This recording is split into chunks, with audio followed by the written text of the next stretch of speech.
The New York Jets have a win in the win column in what was probably one of the most improbable wins of the 2022 season.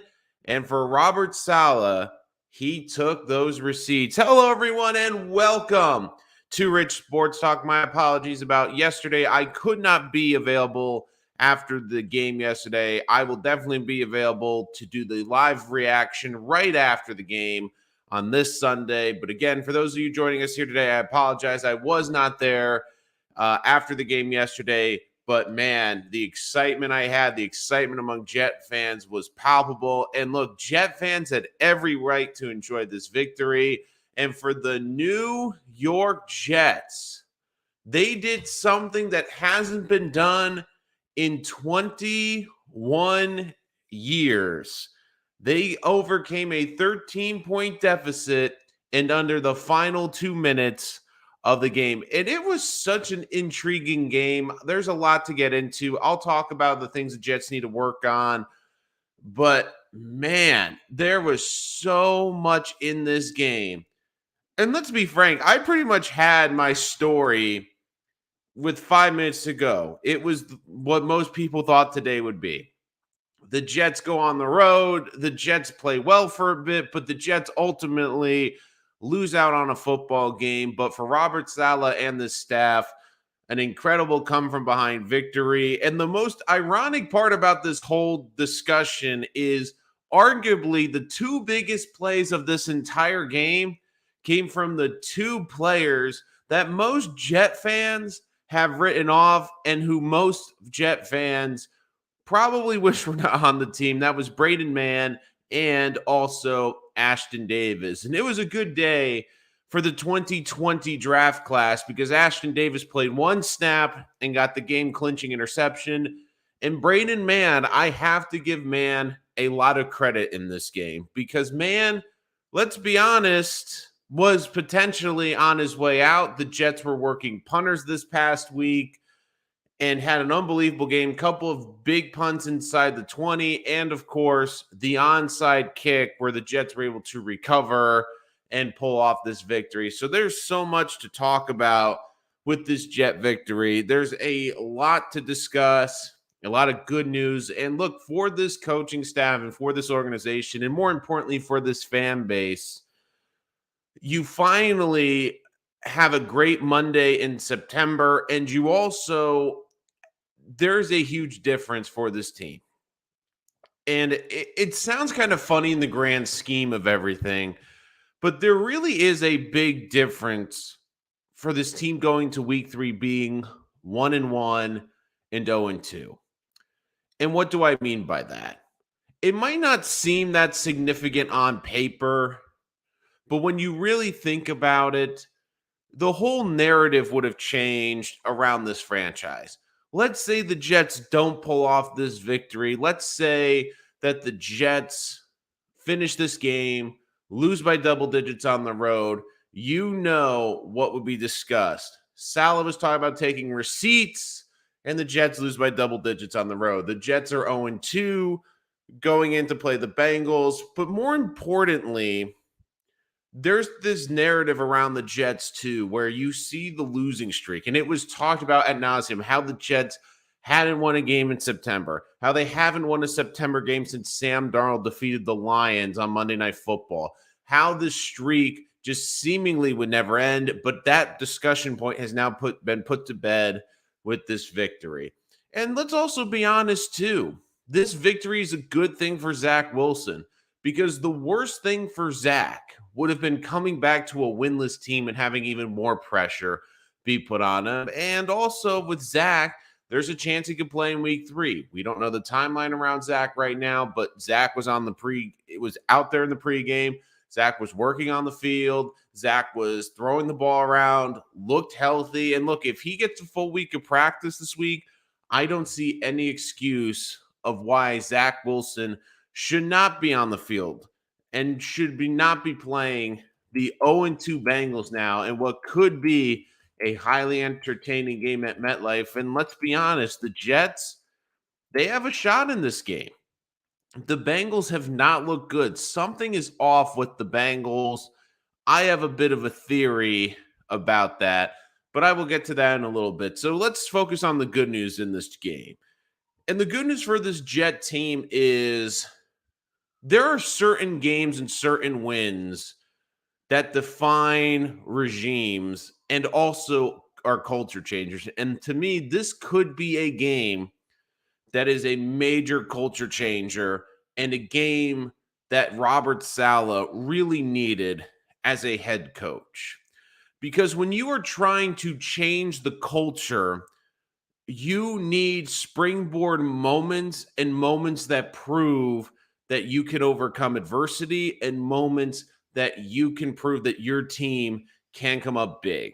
Because let's be honest, we all had that feeling yesterday when the Browns were running the ball down with under 3 minutes. This is the same old Jets. This is the team we've seen the story time and time again for the last seemingly decade under Todd Bowles, under Adam Gase, and now under Robert Saleh, which is like I sound like a broken record. Jets play well in the first half, miss a lot of opportunities, leave opportunities on the board. But by the fourth quarter, they're losing the game and end up losing by double digits. And you get the feeling that it's like, well, we competed for most of the game, but we didn't get a complete game effort. And and let's be honest too, a lot of Jet teams, and this is a good thing for Robert Saleh today. How many Jet teams have we seen either quit or basically go into the, well, let's look forward to next week mode when they get down? We saw this a lot under Todd Bowles, but really under Adam Gase, we saw this a lot. When this team got down, you knew they weren't going to fight back. You knew they were going to lay down. You knew they were going to take the moral victories, and you knew they were going to be looking forward to the next week. But instead, this Jet team never stopped fighting. This Jet team never gave up. And this Jet team, when they recovered that onside kick, you saw the energy on their sideline. You saw how pumped up they were. You saw something that we haven't seen a lot from Jet teams in the last decade, which is emotion, which is confidence. And really, when you are trying to rebuild a franchise and when you are trying to change the culture of a organization that has been so poisonous over the last decade, from bad front office decisions, from bad personnel decisions, from bad coaching decisions, this was an important victory for this Jet team. And I know it just seems like the Jets are 1-1. It's just a win in September.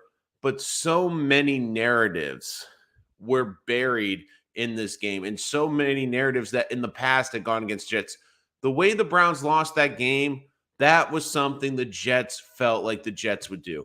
The Jets were not the team that you felt would come back in that situation. And let's be frank, the Jets did something yesterday that has not been done in 21 years in the NFL with a backup quarterback at the age of 37. They overcame a 13-point deficit in under 2 minutes. Just think about that. And now, all of a sudden, as Jet fans, the excitement has changed a bit because even though this schedule will be daunting the first 9 weeks, you look around the NFL, and after yesterday, and look, the Jets have a lot to work on, and I will get to what they need to work on later in this program. But you look around, and all of a sudden, you look and say, well, Pittsburgh's struggling. The Bengals are struggling. You look at some of the teams the Jets play in the first 9 outside of Buffalo, even New England. You're like, okay, the Jets have a puncher's shot in this, especially if they get Zach Wilson back. So here's some other good things I saw yesterday. I will get to the coaching decisions, a couple which I loved, a couple which were baffling to me. I mean, in some ways, I almost feel like the MVP of yesterday, ironically, is Braden Mann, because everyone was talking about Joe Flacco. And look, Flacco was unbelievable in this game. But Braden Mann on that fourth down passing conversion to keep the first drive going. Braden Mann had some key punts deep into Browns territory. One of my gripes about Mann was he doesn't have the biggest leg, but if you don't have the biggest leg, you have to be able to put teams back in their own territory. He did that yesterday, and of course with the onside conversion. But the Jets, you do think there was someone that had a little bit of a smirk on his face yesterday, and that had to be Joe Douglas, because the 2020 draft class not only probably had its most impactful game in his tenure, but you sit there looking at the 2022 draft class. And look, was it a great game yesterday for Jermaine Johnson? No. Sauce Gardner, I thought, played well, but was it a standout game? No. But you look at the offense. This team that has lacked weapons, and one of the biggest gripes I actually had was one of the players wasn't getting used enough, in my opinion. That was Breece Hall. Breece Hall, of course, great catch on the pass yesterday. But this was something I still can understand. Breece Hall had one catch yesterday. And also Breece Hall, 7 carries, 50 yards, averaged 7.1 yards a carry. Note to this Jet team and note to LaFleur, put the ball in his hands. Let's run the ball more. Let's see what he can do. He's an unbelievable playmaker. And you saw the flashes of why the Jets made the decision to trade up in the second round for a running back. The dynamics he brings to not only the run game, but the passing game. You saw yesterday where it looks like after that first game with the fumble, he's looking a lot more comfortable. But the biggest standout yesterday was clear. And it's something that the Jets have lacked for a long time, since Brandon Marshall and since Santonio Holmes. It's the feeling of having a true, legitimate number one receiver. In the NFL with wide receivers, it goes either one of two ways. You either see guys that come in, struggle adjusting to the speed of the game, struggle adjusting to the personnel on the field, just struggling to learn a new complicated offense. We see it a lot. A lot of receivers, I always joked, year 2 is the pop year for a lot of guys. But you know what's very interesting? Some truly special receivers, you see greatness early. You saw it with Jamar Chase really early. You saw it with Justin Jefferson really early. And for the New York Jets in just their second game with him, you get this feeling that this team not only has a legitimate receiver, but you get excited that they might have a potential superstar in Garrett Wilson. And I know some people will get on Garrett Wilson for dropping that 3rd and 5 pass, but I also would argue too that maybe Tyler Conklin should also learn how to hold on to the football and not fumble the football away. Seriously, if I was the Jets tight end rooms, I'd take a page out of the Friday Night Lights movie playbook, duct tape the football to their hands to make sure they can hold on to the football. But yesterday, Garrett Wilson was unbelievable. And watching that game, there was a lot of good players on both offenses. You saw Nick Chubb. You saw Kareem Hunt, 2 of the most dynamic running backs in the National Football League. But you felt that the most impactful player on the entire field, and you felt the most dynamic and game-changing player wasn't in brown. He was in white, wearing the number 17. Garrett Wilson had 8 catches for 102 yards and 2 touchdowns yesterday against a good secondary, against a very good team. And Garrett Wilson showed what a lot of great receivers do early, that not only do they belong in the NFL, but that they can make an impact. And it's funny because I thought this was going to be the year Elijah Moore really stepped forward. It's exciting as a Jet fan where you look at Elijah Moore right now as probably the number 2. And you saw Robert Saleh get grief about not using Garrett Wilson more. You saw this offense get grief about not getting him more involved in the game plan. And you saw what happens when they did. Wilson, in my opinion, was the most dynamic and impactful player in that entire game yesterday. Look, Elijah Moore had good plays and still will be a very good receiver. Corey Davis had the big touchdown catch, was able to get open. But Garrett Wilson, there was a reason why many scouts thought that he was the best wide receiver in this draft. There was a reason why the Jets selected him at number 10 overall. And there was a reason why Zach Wilson himself, when asked which receiver he would like in the draft, wanted Garrett Wilson. And you saw it yesterday. I saw a great stat from Next Gen that Garrett Wilson had the best separation by yards in the league yesterday. And you watch the route running this kid has. The ability to create separation with his route running, the ability to keep his speed and breaks. And you could tell when the Jets needed a big play, they looked at number 17. And this is the difference between the really great players and the really good players in the NFL. The great players, everyone knows where the ball's going. You knew on that final touchdown drive that Joe Flacco would be looking for Garrett Wilson. You knew that Garrett Wilson was going to be the guy the Jets were going to look for to pick him up yesterday. And I even joked on my Twitter at one point when he had to step out after getting hit in the back. I made the point that I said, look, Garrett Wilson's out because his back is hurting because he's been carrying the Jets this entire game right now. And this is his second game in the NFL. The Jets not only potentially have a star on their hands, they might have truly a superstar at wide receiver in Garrett Wilson. And if you are a Jet fan, you have to be elated. You have to be excited because one of the biggest issues with this team, why this team has been so unwatchable, especially the last 5 years, is because of the lack of great game-changing players, the lack of playmakers, the lack of players that can change the game. Long gone are the days where the Jets had a washed-up Demaryius Thomas. Long gone are the days where the Jets were trotting out receivers that probably would be at best third on the depth chart on other teams. The Jets now have dynamic playmakers and also have guys that really are going to change the way teams game plan. Because I saw Breece Hall, and it's funny because you come out of the first two games and you said, we want more. After week one, it was, we want more Garrett Wilson. You got week two.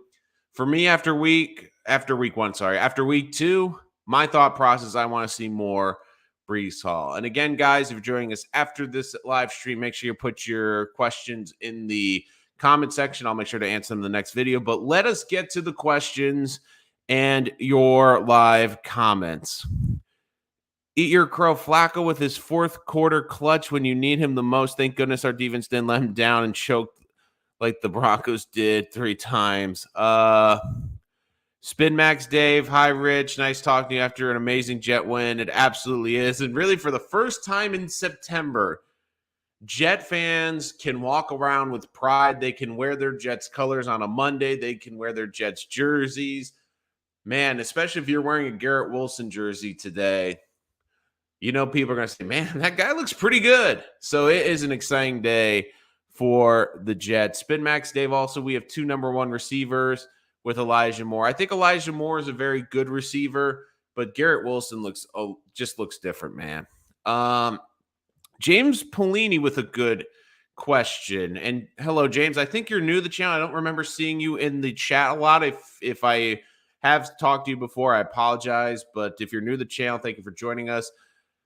James, I don't think they use Braxton Berrios enough. He is so explosive. And this is probably a good and a bad thing, James. I do agree with your take. They did use Berrios on that jet sweep yesterday.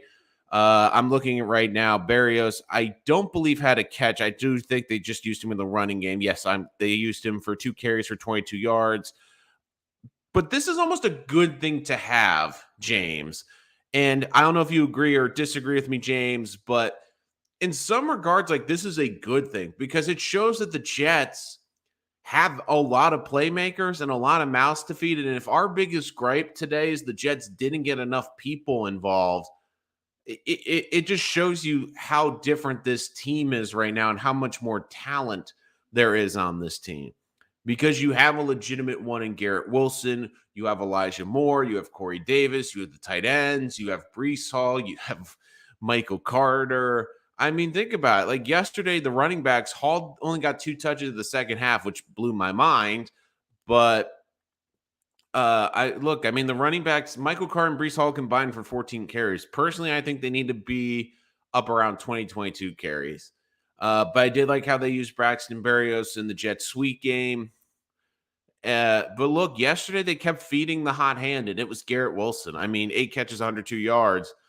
When you get a receiver like that, who the defense can't stop, you're going to keep feeding him. I mean, there's going to be, look, Garrett Wilson, do I expect him every week to have 100 yards and a touchdown? No, because you now know that teams are going to be shifting the coverage to him and now paying more attention. But what does that do? It opens up opportunities for Elijah Moore, for Corey Davis, for the tight ends, and even now Braxton Berrios.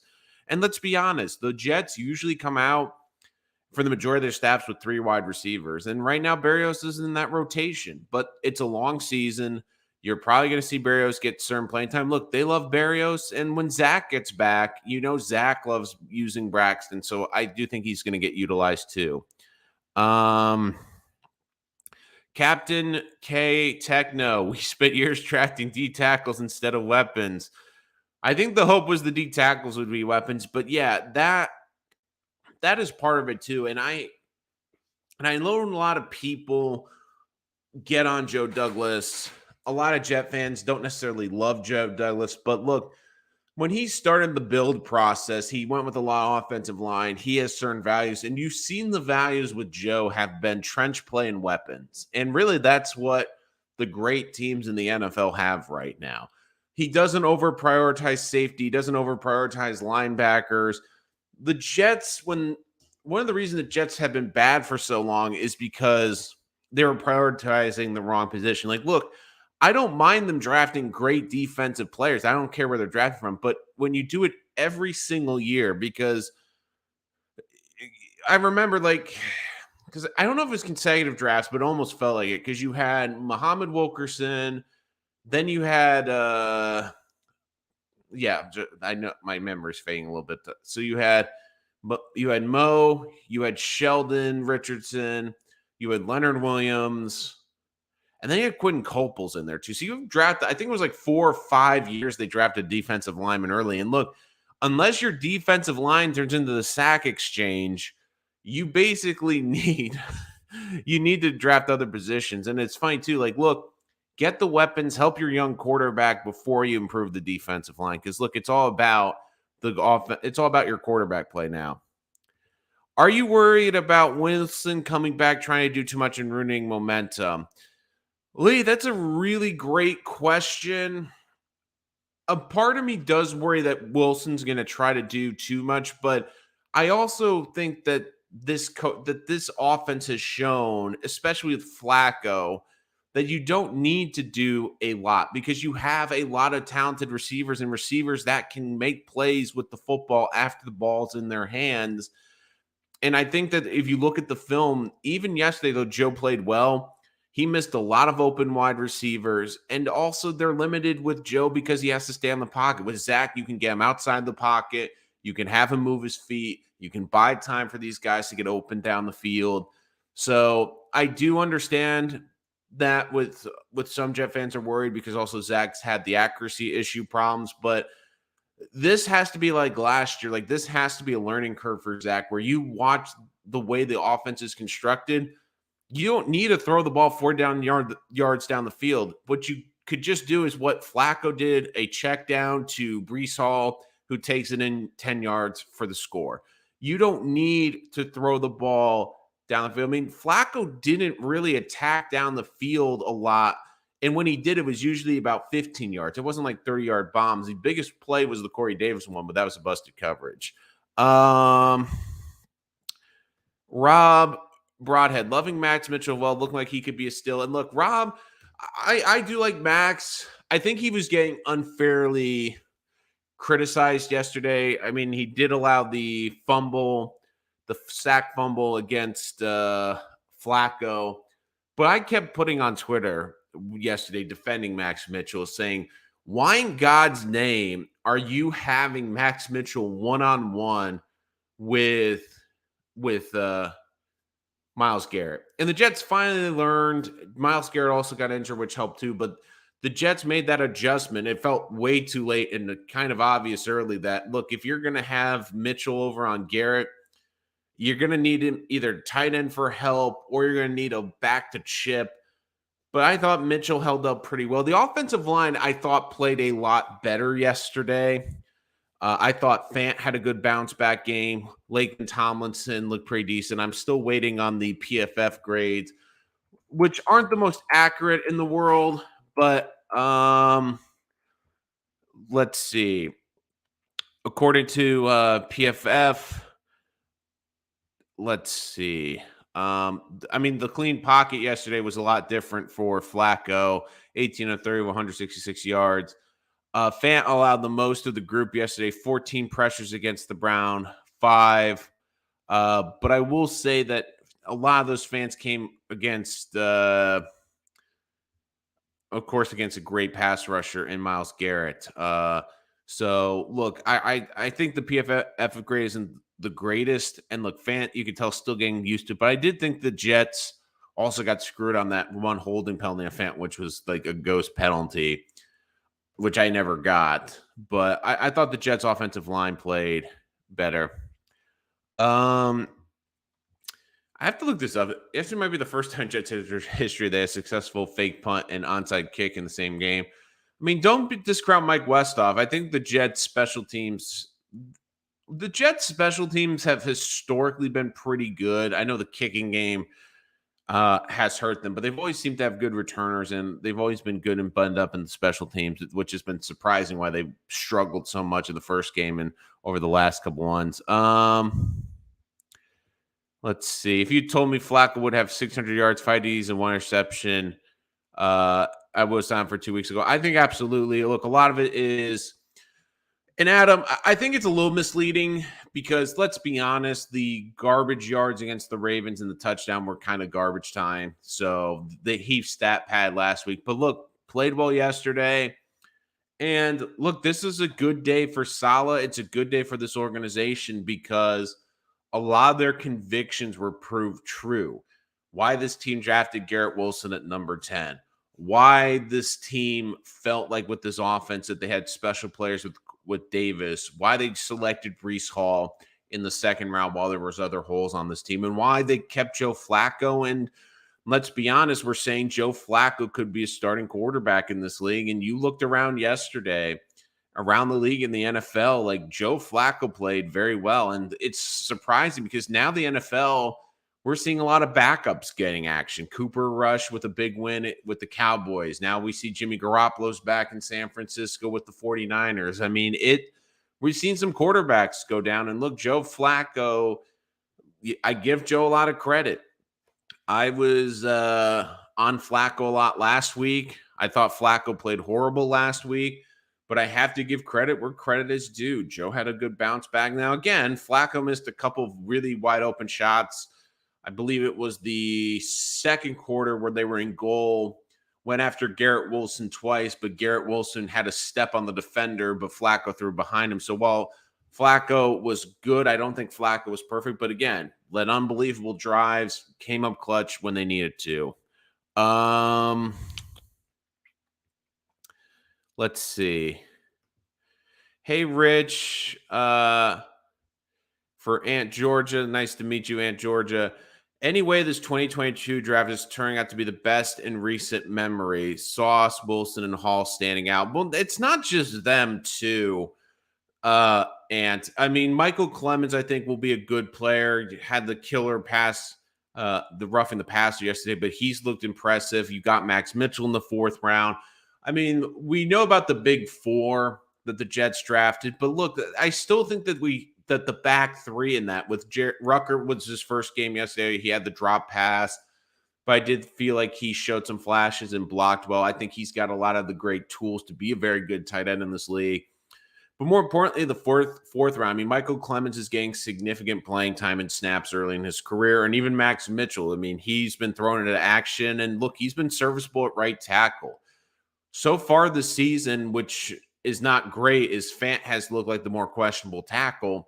But if the Jets find a starting caliber tackle, like you don't need to be an elite tackle, but if he's just a capable and reliable starter at the right tackle position, that's going to be the biggest deal because it's so hard to find not only good offensive linemen, but quality starters. And the Jets found one in the fourth round. That could be an absolute steal. Let's see. Lots of good questions coming out. Let's see. Defensive coordinators will have a problem deciding which receivers to cover with their best QBs because we have weapons. Look, I agree. Like, that's the biggest thing with this Jet team is you look at this offense, there's a lot to like. Now, the biggest question, and it will be the biggest question all season, is the trigger man. Can Zach Wilson, when he comes back, get the ball to these weapons? Is he going to consistently get the ball to these weapons? Because the nice thing now is the Jets have weapons. Zach doesn't have to throw the ball 50 yards to make a big play. They have guys where if you get them the ball, they can take it 30 or 40 yards in a clip, whether it's Hall, whether it's Moore, whether it's Wilson, the other Wilson, Garrett Wilson. So that's the thing. Like, it comes down to the trigger man. It comes down to who's pulling the trigger at the quarterback position. You saw it yesterday. When you had a quarterback getting these guys the football, good things happen.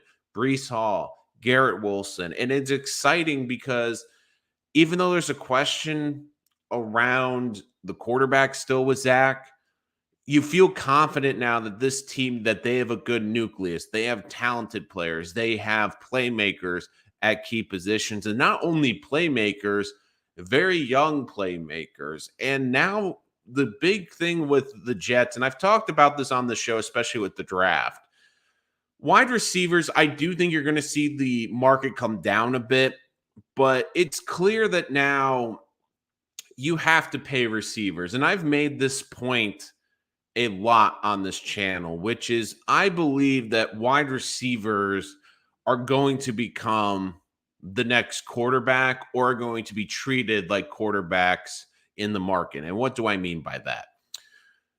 We've talked about that in the NFL now with the rookie wage scale, how important it is to win with a rookie quarterback when they're on that rookie wage scale.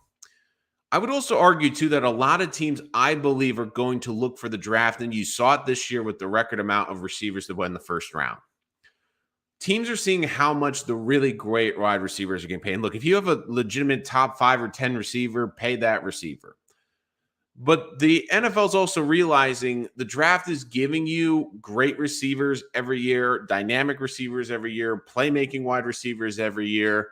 And it's a weapons league, but is it worth it to overpay players? And let's be honest, the Jets were in the market for Tyreek Hill, and I understand Tyreek Hill has been unbelievable and had an incredible game yesterday. I understand that they were in the market for Deebo Samuel, but let's also look at the Garrett Wilson situation. If Garrett Wilson, who looks like he could be a superstar, continues to look like this, the Jets will not only saved on draft capital by not trading draft capital to get one of those great receivers from another team, but more importantly, they're going to have him, even though it's a top 10 draft pick, so it's not chump change, it's not dirt cheap, they're going to be able to potentially have him for 3 or 4 years on a rookie contract, which not only saves this team money, but it also allows this team to address other key needs over those years. Like, you can go out in free agency and get a key piece before you have to pay a Garrett Wilson or an Elijah Moore. Now, you're eventually going to have to pay them, but for the short term, it's smart investment. And I do think you're going to see the NFL do that because all of a sudden, think about it. If the Jets had traded for Tyreek Hill, they would be limited what they could do in free agency. And while he'd be a great addition, you look at all the draft picks that the Jets would have had to give up. They probably wouldn't get Breece Hall because they had traded one of those draft picks. They traded up to get him. There wouldn't be a Jeremy Ruckert. There wouldn't be a Michael Clemens. And there wouldn't be a Max Mitchell on this team because the Jets wouldn't have had those draft picks. And those guys have been, while not elite players, they've been key cogs of this team, and they are key members of this roster to fill it out. And if you looked at what they would give up for Debo, they would have talked about giving up the 10th pick. So not only would you have Debo here, who could look, Debo's an unbelievable player, but you would also have to have paid him and pay the draft capital. And instead, you didn't trade draft capital. You're able to keep Garrett Wilson, and you not only save by not paying for a receiver and open up your cap space, but you save because you had draft picks. You had the opportunity to select Garrett Wilson. You had chances to select guys in the 4th round. You had chances to use extra draft picks that you didn't trade to trade up to get Breece Hall. So I do think you're going to see a change in the NFL where next year for my mock draft, if anyone has a question about receiver, take the receiver. Because if you hit on a wide receiver early, it's like a quarterback now. It's about you want to get a great player. You don't mind playing really great players. But even if you get really good players, you want to get them for dirt cheap and be able to spread your resources to other parts of your team. Any other questions in the chat? Chat room is open if you have any questions, comments. But again, I'm so freaking excited. If you can tell, my voice is still a bit hoarse from all the yelling and excitement yesterday. And I do wonder too, like if the Browns are going to change that midfield logo, because that elf logo looked kind of cool, but after yesterday, I think they're probably going to burn it off the field and put like something else or just leave it blank because of what happened. But look, if you're the Jets, there's a lot of excitement to look forward. But I also think the Jets too, there's a lot to work on. Because as good as yesterday was, as good as we feel coming out of yesterday, the Jets were also in a position they could have easily lost this game. And a lot of it goes to the defense. And the two biggest concerns I have for this team is one of the things with this Jet organization that I have seen is it just doesn't seem like they could get all 3 phases to have a complete good game. Like we've seen them have like last week, a great defensive effort, but a lackluster offense. This week, the offense stepped up, but the defense didn't look as good. And look, the pass rush was really concerning to me because the Browns had backup tackles out there.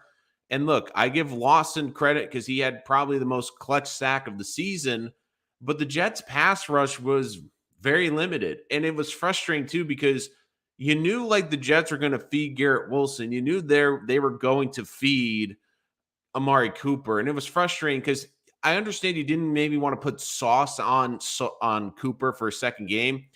But if I was the Jets coaching staff, like I would have had DJ Reed basically shadowing Amari Cooper the entire game because the Jets couldn't stop Amari Cooper. And it is concerning when you go against the Bengals team, which is going to have really, really good secondary pieces. And let's be honest, the Jets next week, I got it in a sense of, and I actually was interacting with some Jet fans who were saying, why is Bryce Huff not activated? And I was saying, look, they're trying to stop the run.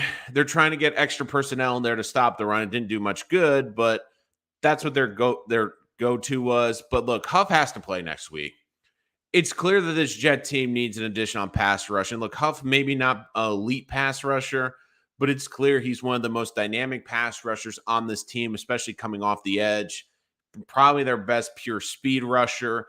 They need him on the field, and especially next week. He's going to be on the field next week because with Joe Burrow, with those receivers, you know the Jets need their pass rush. But the Jets defense needs to step up, and especially with Robert Saleh, take the positive feelings this week, be happy you won, but really knuckle down defensively because the Bengals are going to be a tough test. Now, I think the Jets have a good shot even with Joe Flacco because there's something wrong with the Bengals. And I actually have a bit of a theory on that. The first thing is, while they've spent a lot of money on the offensive line, I still think they have a good offensive line. So I think the Jets D-line should be able to take advantage. I think the two biggest things I've seen with the Bengals is, number one, their defense, which was solid last year, I think has taken a step back. I don't think it's a bad defense, but I don't think it's an overwhelmingly dynamic defense. I know they got a great safety on the back end, but overall, I don't think they're a defense that has a great pass rush. I think they're a good defense, but there's nothing that they really do great. The other thing, too, is I think Burrow's off. And here's the reason why. Burrow had an unbelievable season last year, but there was something that people overlooked, and I think it's caught up to him this year, which was the physicality and the beating he took yet last year. Like, here's a good stat, for example. Joe Burrow was sacked 20 more times last year than Justin Herbert. That's 20 extra sacks. But what people don't talk about isn't just the sacks, how many more hits he took last year. And last year was a long season because you had the first time ever, you had a 17-game regular season. Then you had them play all 4 potential playoff games. So Joe Burrow last year played 21 games. And really, he's one of the first quarterbacks ever in NFL history to play a full 21 games behind arguably one of the worst offensive lines possible. And it just feels to me like those shots have caught up to him a bit this year. I think he just doesn't look comfortable in the pocket. I think he's still banged up. I mean, even at that minor surgery procedure in the preseason, like I just feel like Burrow is banged up. And he just doesn't look right. I mean, you still see flashes of that Bengals offense, but look, let's be honest. The Bengals yesterday lost a game that they had no business losing. Now, that could do one of two things. That could galvanize them to come and play their best game against the Jets and out of desperation because they're 0-2. Or does it get in their head a little bit because they're going to play the Jets, which was the team that beat them last year? Because look, Dallas yesterday did not play a great game. They had Cooper Rush as their quarterback, who I don't think is as good as a quarterback currently as Joe Flacco. But they lost a game they should have won. They were a better team on paper than Dallas with a farly superior quarterback. And look, they made it a game late. Burrow led them down the field, clutch drive, ended up tying the game. But still,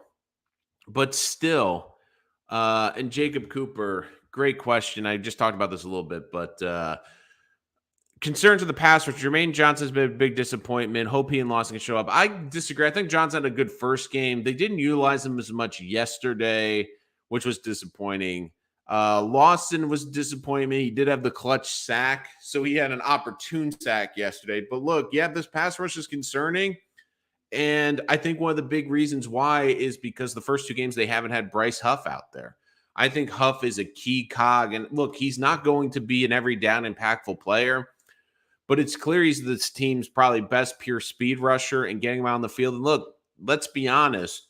I think that it's been a more disappointing start to the season. I think Quinnen's played well. The foot injury threw him off yesterday. But I feel like the defensive line, the most disappointing player so far, maybe is Lawson, but we have to remember Lawson's coming back off the Achilles. It really has been John Franklin Myers. I mean, John Franklin Myers was really the glue to this defense last year. And when he went, this pass rush went. And look, he has not gone off to a great start this year. He really hasn't. And I think that's a reason why you're seeing Michael Clemens getting significant snaps.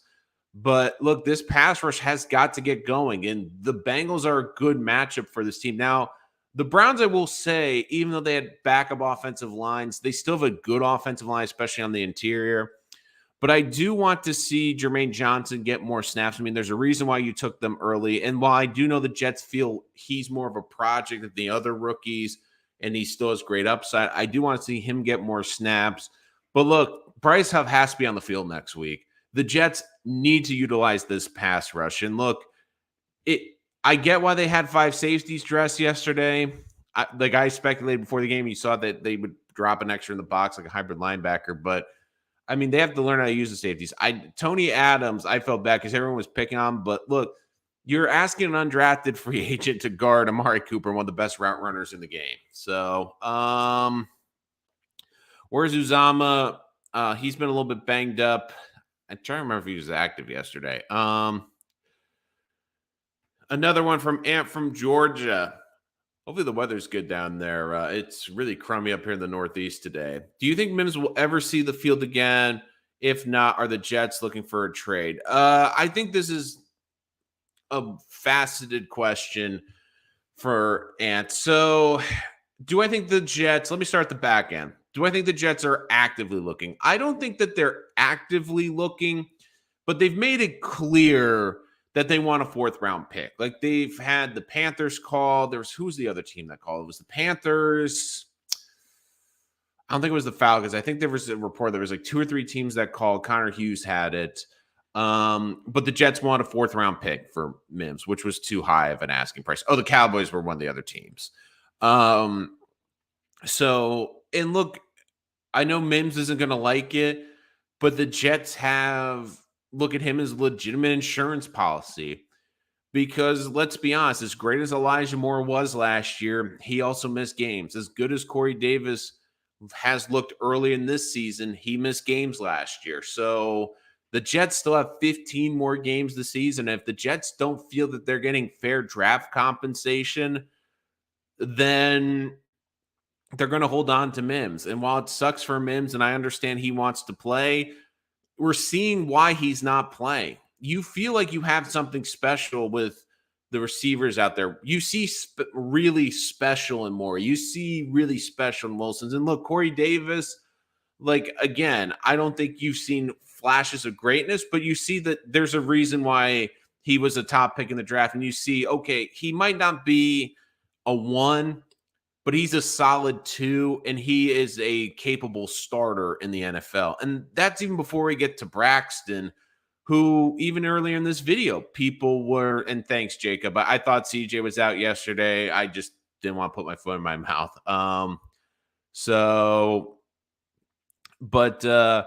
I just think like the other thing too is I think the Jets are kind of waiting because all they are a couple injuries away from Denzel Mims' value going up. I mean, we're seeing in the NFL, we've had a couple of big quarterback injuries, but if Kansas City loses like a couple of receivers, or let's say the Panthers are a good example, if like one of their receivers goes down, if the Cowboys lose another receiver, if, like if a team loses a receiver to like an ACL, all of a sudden Mims' value becomes more.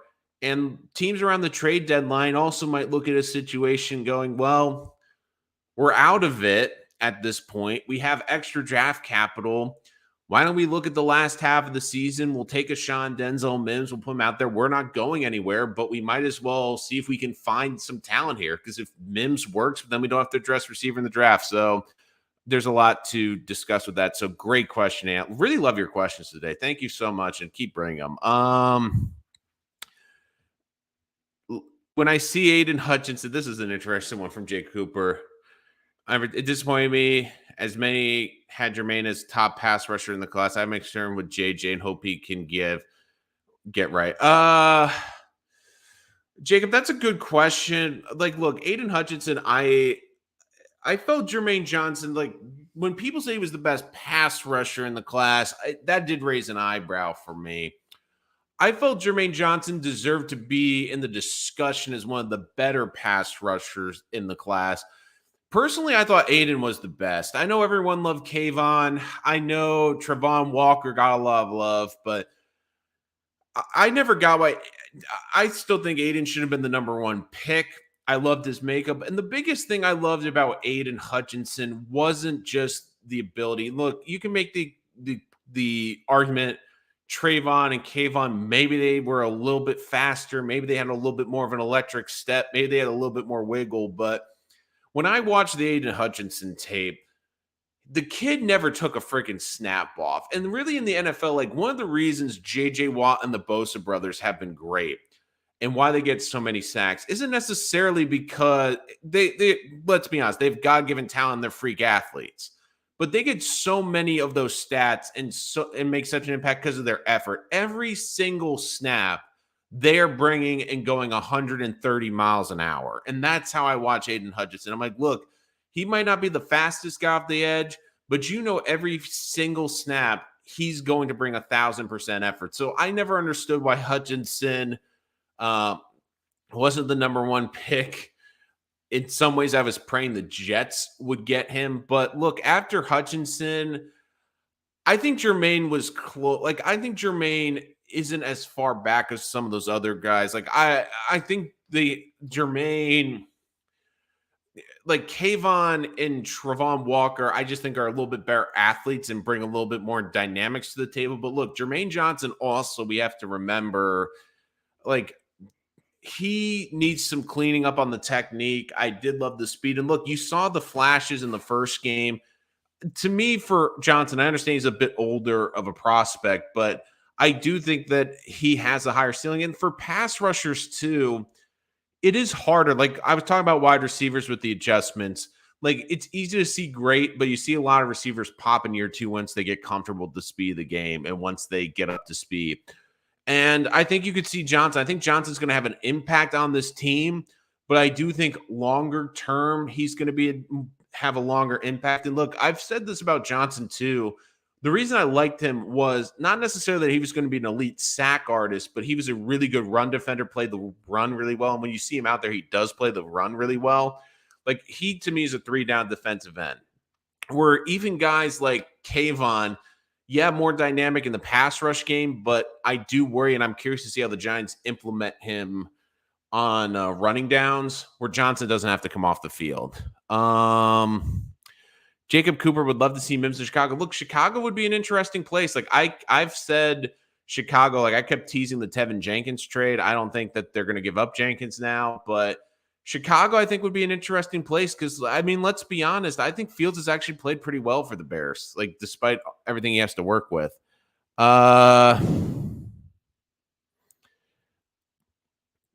Let's see.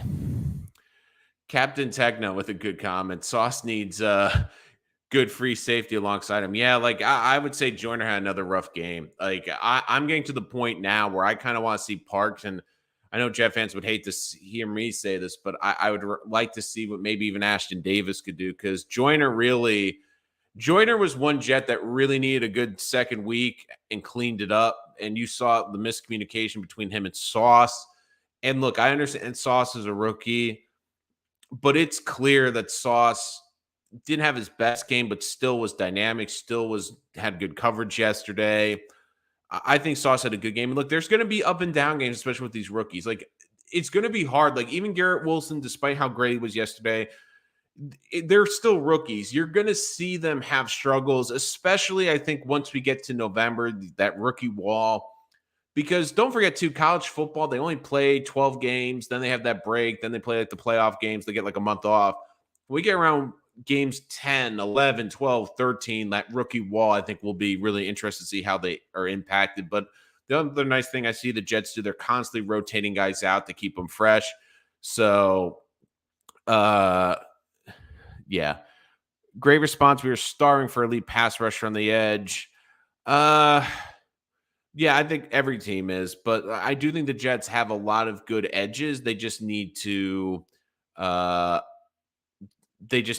to develop it. I've never been totally on board with JJ. Look, I get that.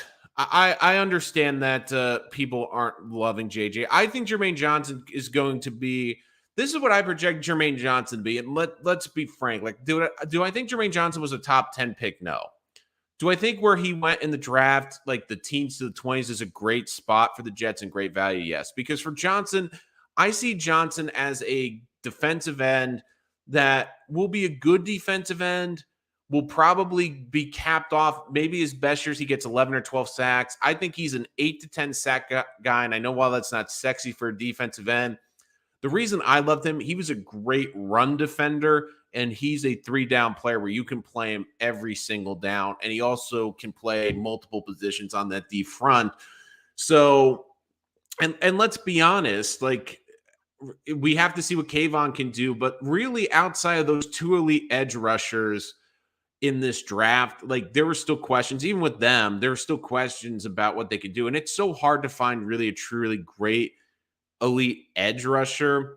I mean, a part of me, I really love the kid from Michigan. I knew the Jets would never take him because he had the injury. I mean, the Ravens took him because you knew it was going to be a redshirt year, and the Jets with Ojabo, and they couldn't afford to basically redshirt someone. I think he's going to be an unbelievable freaking pass rusher. But look, I know people are frustrated with Jermaine. And if you're someone that's expecting Jermaine Johnson to be a 13 to 15 sack guy, I think you're going to be disappointed. But we have to look at the other ways he impacts the game. One of the biggest things, and I know it wasn't great yesterday, was the run defense. I thought the run defense was a lot better in week one. It needs to get cleaned up, but I think part of the reason you're seeing a better run defense is guys like Michael Clemens and guys like Jermaine Johnson. Look, they're not going to be great elite pass rushers, but they are guys that can make an impact and be on the field all the time. Trev Keys, well, it's also a great day to be a Giants fan as well. I mean, they had a great win too. And I mean, when was the last time I saw a stat yesterday? It was the first time that the Mets, the Jets, the Yankees, and the Giants won a game since September of 2009. And here's a good question. When was the last time New York football after the second week of the season had a winning record at 3-1 or even 500 record? Because you've had the Giants lose, 6 straight September openers. Really, both franchises got monkeys off their back, where you got the Jets' September losing streak off their back this week. Last week, you got the Giants with their season openers, because I believe, I might be wrong, I think it was 6 consecutive openers that the Giants lost in September. It was either 5 or 6. So also Garrett Wilson, an emerging star. Look, I do think the Jets have an emerging star in Garrett Wilson. Look, I even said I think they have an emerging star in Breece Hall, the running back. I think you were seeing the flashes yesterday. And look, it's still young in the season. These rookies still have to grow. And even Jermaine Johnson, I think you've seen some flashes from him. And part of me wants to see him on the field a little bit more, because let's be honest, I don't think John Myers has gone off to a great start this season. Lawson is still, I give Lawson a bit of the benefit of the doubt because he's still coming off the Achilles. I'm still curious to see how he's going to be this year. I feel like you're going to see him have more of an impact like Jermaine. I feel like Lawson and Jermaine Johnson are going to have more of an impact on the second half of the season. Jermaine, once he gets up to the speed of the game, once he gets a little bit more coaching, and when Lawson really gets his feet under him, gets some snaps, and really continues to get further away from the Achilles surgery, I do think you're going to see them continue to develop. I know that sounds strange. I just feel like they're going to develop better off. So I think they're going to be better off long. Hi, Rich. Carlos. Good to have good old Carlos back. Love the picture, Carlos. Looking good. Hi, Rich. Impressive win, though. That struck me the most is the Jets team show character, which helped us in the long run. A win is a win, though intangibles aren't, and they didn't quit. Look, the guys they have in the locker room, they're football guys. And it's hard. I think a good example for the Jets right now is the Lions.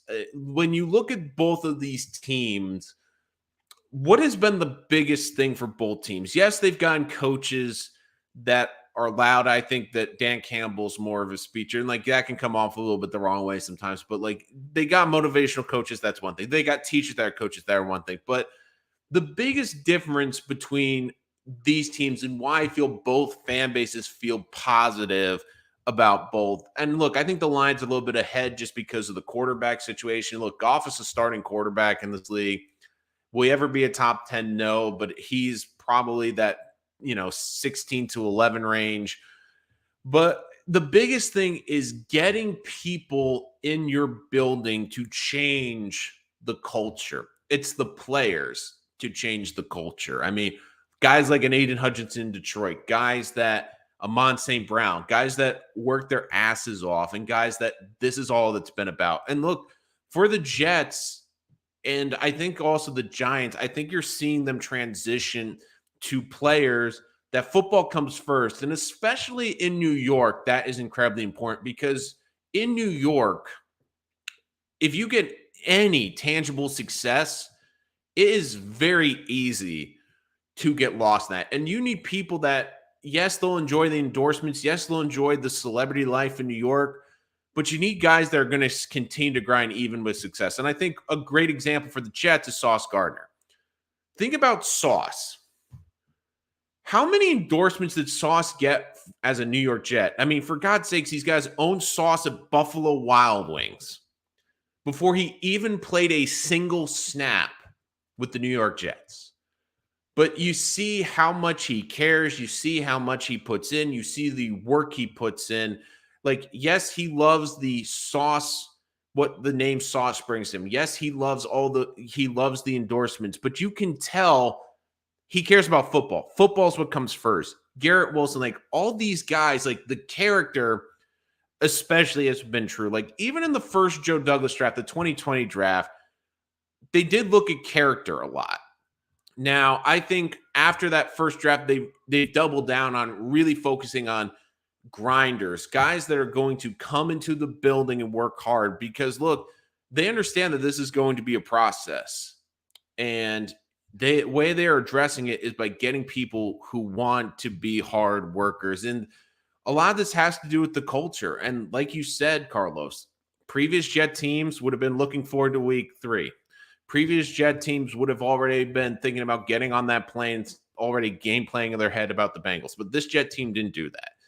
And this is why I said this is such a pivotal win, because it not only changes the mood about this team in the fan base and in the community, but the biggest thing now is this Jet team has a victory where they can go back on and look and say, our process works. We have the players to overcome adversity. We have the players and the personnel and the coaches to overcome the odds. We have the guys that can win games. And look, this is why it is so key to be competing in the fourth quarter of games and why I have basically been harping on it. If you are in a game in the fourth quarter, put pressure on teams to screw up. Put pressure on teams to cost themselves the game. Put the pressure on them. Like, don't give them a 2-touchdown lead where they can relax in the fourth quarter. Put the pressure on them to finish the game. Put the pressure on them, especially now, because let's be honest, a lot of people view the Jets still, and I get it, as a rebuilding franchise, and most teams view the Jets on their schedule as a team that they should be beating, and not just beating, but beating badly. Stick around in the fourth quarter in a one-possession game. Pressure all of a sudden, especially now for the Jets as the underdogs, goes on those other teams. If the Jets are competing in the fourth quarter, put the pressure on the other team to finish them off, to finish the game. And you saw what happened yesterday. The Jets hung around. They made the plays when they had to. And when another team gave it an opportunity, they took advantage of it, which is something that previous Jet teams would never do. Do you think one more quality draft we could be serious contenders? I mean, we love talking about the draft as Jet fans. Look, I think the Jets could be legitimate contenders. It all comes down to the quarterback. If Zach's the quarterback and Zach plays well and Zach stays healthy, it elevates this team and it elevates. It's all about the quarterback in the NFL. If the Jets have the right quarterback, then yes. If the Jets don't have the right quarterback, then it becomes a question. Uncle Iro, great name. I think we got an Avatar fan here. It's hard to evaluate the pass rush considering how much holding the Browns do. Yeah, the Browns got away with a lot yesterday. I mean, the refs it was not a good day for the guys in stripes. JFM has been dealing with a toe injury, affects him getting off the line. I hope that's the case, Captain Techno. But again, I mean, you have Quinn dealing with injuries. You have other guys dealing with injuries too. Jacob, seems like DJ Reed is better than Sauce right now. Your thoughts is Reed? Look, I've been saying Reed should be the number one corner. And this is how I thought the Jets would utilize Reed, because even though you're a number one, like a good example of this would be if you had DJ Reed as the number one, it takes pressure off Sauce. And look, Sauce has the talent, and we've seen it even in 2 weeks. Like, this is the thing I always say about the NFL. Like, a lot of the times it's hard to see really great players because it does take time. It does take development, and we are so quick to throw players off. Like, if they have a couple bad games, they're terrible. But when you see special early, you can special stands out, and the Jets have shown that they have some special players, and I think Sauce has shown that he has the special ability. But Reed, of course, I think Reed has been probably the best move. Like, I love the way this guy tackles. I love the way this guy attacks the game. I love the way the guy covers. Like, he could be, when we look back at the best free agent signings over the last 10 years for the Jets, or maybe even the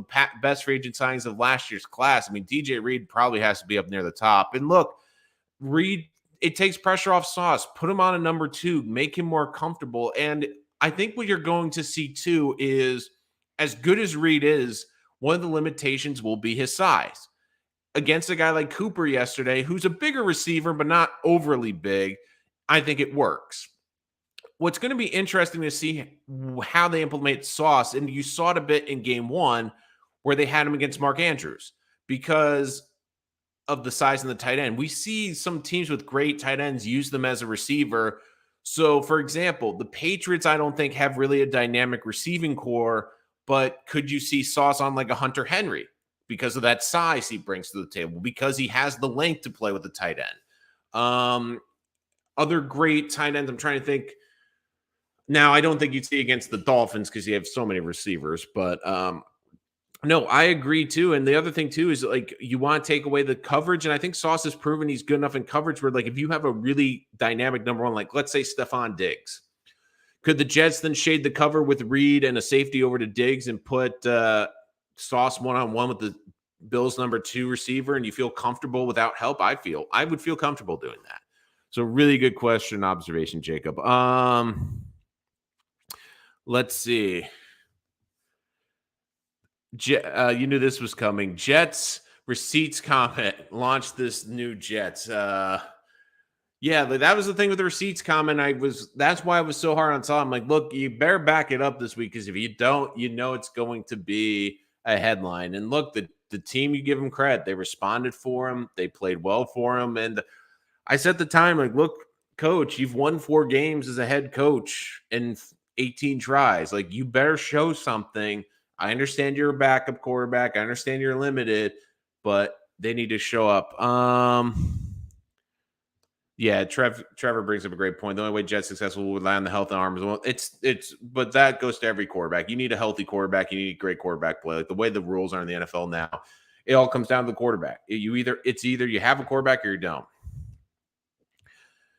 Still have high hopes for Wilson. Can he take this offense to another level with these weapons? Are we expecting a 4-week return? I hope week 3, because I saw him running around the field this week, and I'm like, he looks pretty healthy. Like, if he gets a full week of practice, he should play against the Bengals.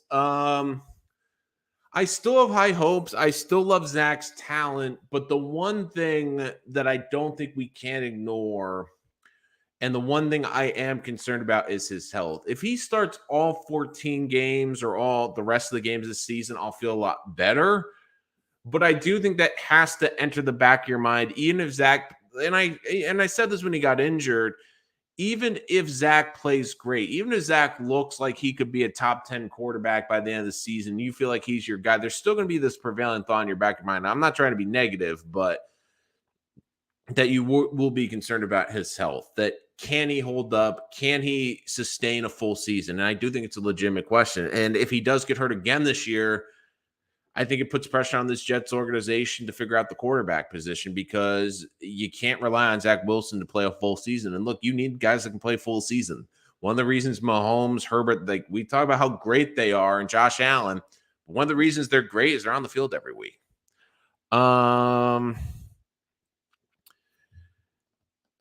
Mr. Magic's, the run defense and screen was dismal. The run game, I give slight credit, because I think with running backs, this is probably the best rushing attack the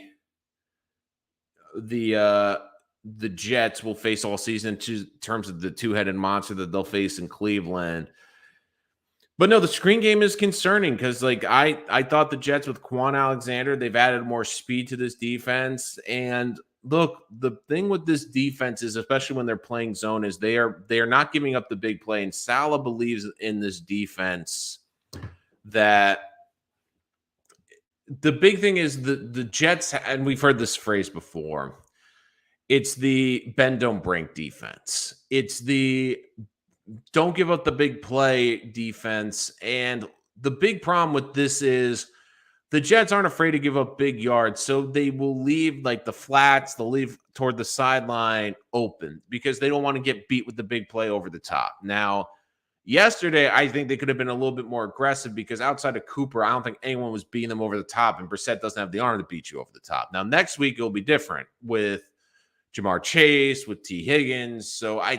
But the hole in the cover 3 defense is because you are focusing more on not giving up the big play, you're more susceptible to the short yards. Now, the problem is on the screen game, the hope is that you're able to get in the backfield or get around the ball carrier and hold them to like a 2 or 3 yard gain. The problem is the Jets haven't been getting to those edges, haven't been able to set those edges, and they're able to take advantage and they're able to get blockers downfield. And what should be hopefully a 2 or 3 yard gain turns into a 10 to 15 yard gain.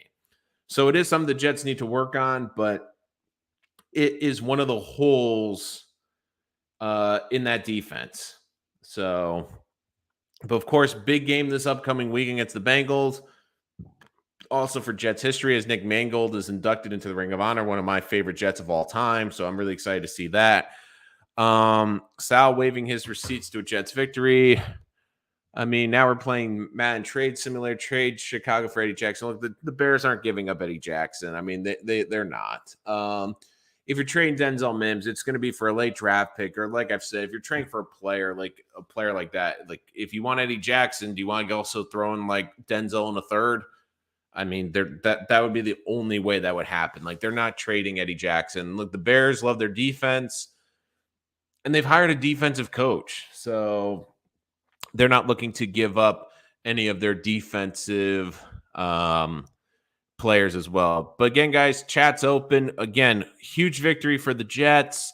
I'm excited to see what they do next week. We'll be back later this week, of course, to do a preview. So make sure you hit that subscribe button if you're new to the channel, where we break down the Bengals-Jets matchup. And, of course, we'll have a live reaction after every Jets game, preferably. And, again, I apologize, guys. I had a family event last night that I couldn't get. I had to go to after the Jet game. So I unfortunately wasn't able to do this like I usually like to do right after the game, when the reaction is a little bit more raw and a little bit more, the Jets fans are a little bit more juiced. So this week I should be able to. So, again, I apologize about that. But was able to do it here Monday, but we'll be doing a preview for this upcoming game this weekend. Really excited about that. Yeah, Captain Techno. I do think I would love that trade too, but I don't think that's going to happen. So, but again, guys, thank you so much for joining us. Really appreciate it. And again, it feels good today, and really enjoy this feeling. Jet fans, let's be honest, if any fan base deserves this kind of win, it's we do. I mean, we've been through so much. It's good to get a victory like this and have a victory Monday, and looking forward to hopefully many more in the coming weeks, as the Jets, of course, will take on the Bengals. And we saw it last year. Jets are able to pull off an upset, but will the Jets be able to do it again? Will Zach Wilson be in the fold? All that and more later this week here on Rich Sports Talk. Thank you so much for joining us.